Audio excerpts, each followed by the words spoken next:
What is going on, guys? Jesse here, and today I'm giving my updated 6-month long-term review of the Herman Miller X Logitech Embody gaming chair. So I've already posted an initial first impression review of the chair, but that was only after a pretty short testing period. Now I've gotten to spend a little bit more significant amount of time in it through multiple different seasons and temperature ranges, and I've got some more insights to share. Also, I'm going to go over everything again in this video, so you guys don't need to go back and watch that old one. So anyways, if that sounds good, let's go ahead and hop right into it. So Herman Miller, if you're into office furniture at all, and as weird as that sounds, some people are, myself included, you will have heard of this brand. Known especially for their design, innovation, high quality, and unfortunately, high prices. And recently, Herman Miller has been partnering with Logitech to produce some gaming chairs, which are really just chairs that Herman Miller was already making, but with different colorways. With this one specifically, the Embody, there are a couple of differences which I'll get to in a second, but like 95% of it is the same, which, just to be clear, is not a bad thing. So let's start this off by talking about the differences between this and the regular Embody that Herman Miller already made. And this will be pretty quick because there are basically three things: the fabric, the foam, and you get this little tag on the back. Well, I guess it's actually 4 if you count the colors. So the fabric they're using on here is their Sync material, which is actually their higher end option if you go and try to option it out on the regular version. It's 100% polyester and it's pretty soft to the touch, but you can also tell that it's just crazy durable from the density of the weave. As far as stain resistance goes, I haven't really dropped anything on here yet, and I don't plan to, but fabric is fabric and fabric stains. And that's all I'll say about that. So I would probably avoid getting this in a lighter color if you can avoid it. The gaming version also comes with these embossed gamery looking lines on here, which I personally could probably do without, but you can't feel them while you're sitting on here, so it's not the biggest deal in the world. And last thing about the fabric, in case you're wondering, it feels great on bare skin as well. Anyways, also unique to the gaming model of the Embody, we've got a copper infused foam placed in strategic areas that Herman Miller claims helps better support you while you're gaming, because apparently while you're gaming, people tend to sit more upright than if they were just at work.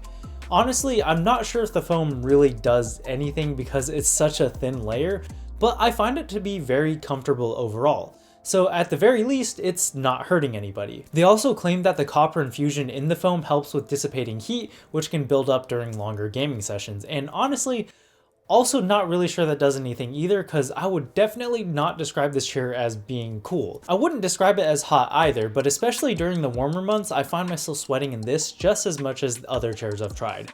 So if you want to stay cool, you're still much better off with something like the Aeron. So I guess the takeaway from that portion of the video is just that performance-wise, the gaming version of the Embody is pretty much the exact same as the regular one, and I wouldn't go out of my way to find one unless you're just really into the look. But like I said at the beginning of the video, that isn't necessarily a bad thing because the Embody was already a great chair to begin with, for a lot of reasons. But first, let's talk about the adjustments. So this has got all of the adjustments that I would want in a chair, but without making it overcomplicated, which is really nice.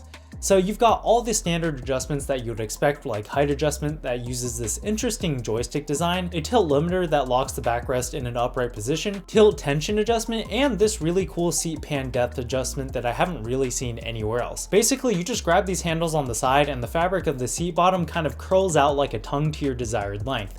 Super unique and works really well. Big fan of that feature.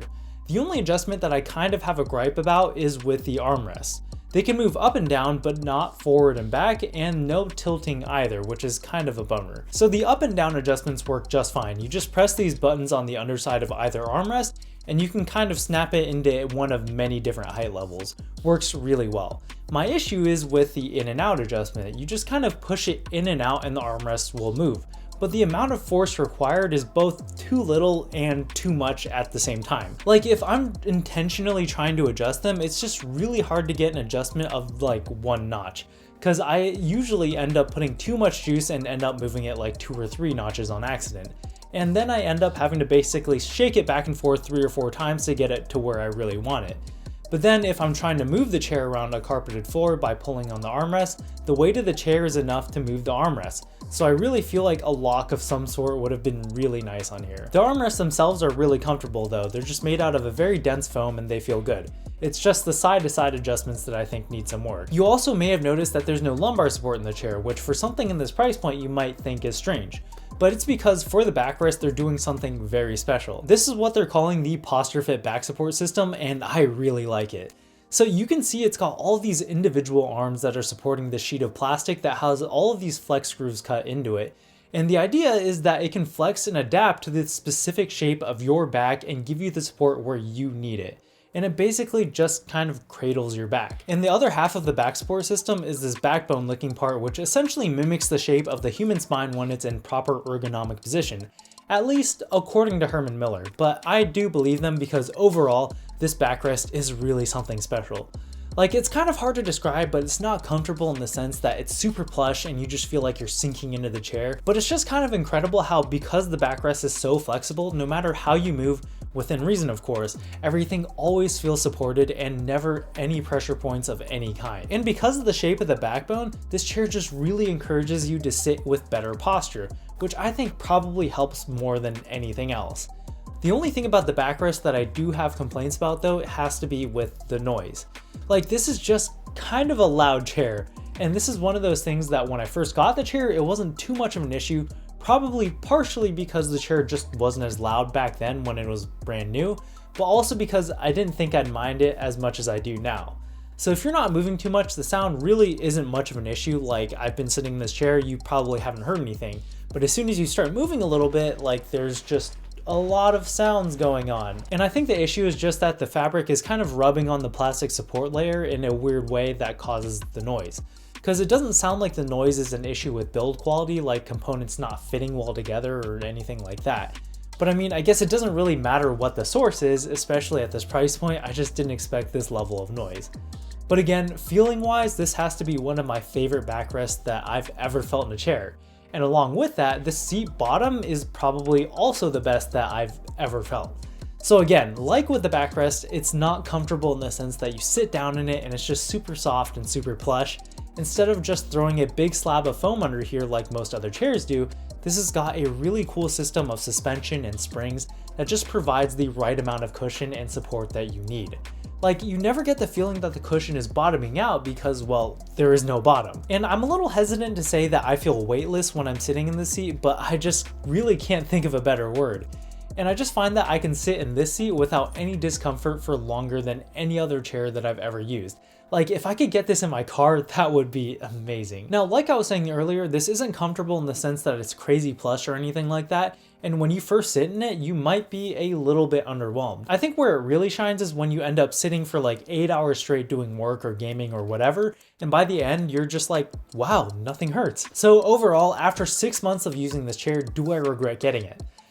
Absolutely not. So after using it for an extended period of time, I would boil my issues with it down to two things: the noise and the heat. The noise I can deal with, but I'm trying to decide whether or not the heat thing will be a deal breaker for me. It gets pretty hot here in the summer where I am, and I'm just someone who also gets really hot really easily as well. So I would really like something that breathes a little bit better. And again, this chair isn't hot compared to other chairs, but it just really can't compare breathability wise to a mesh chair like the Aeron. So I guess just decide if those two things are a big enough deal to you to be deal breakers, because other than that, this thing is amazing. And a lot of people are going to be complaining about the price of this chair, and yeah, it's expensive. There's no way around that. But if you're someone like me who has had a lot of back issues in the past because they spend so much time at the computer, I think this is absolutely something that is worth the money, because a visit to the chiropractor can be a lot more expensive than this chair anyways. Also, considering the reputation of Herman Miller for making quality products that last, you shouldn't have to worry about buying another office chair for pretty much the rest of your life. Anyways, those are my thoughts. Let me know what you think in the comment section down below. And if you enjoy content like this, think about subscribing and hitting the bell so you don't miss anything. As always, thank you so much for watching, and I'll catch you guys in the next one. Peace!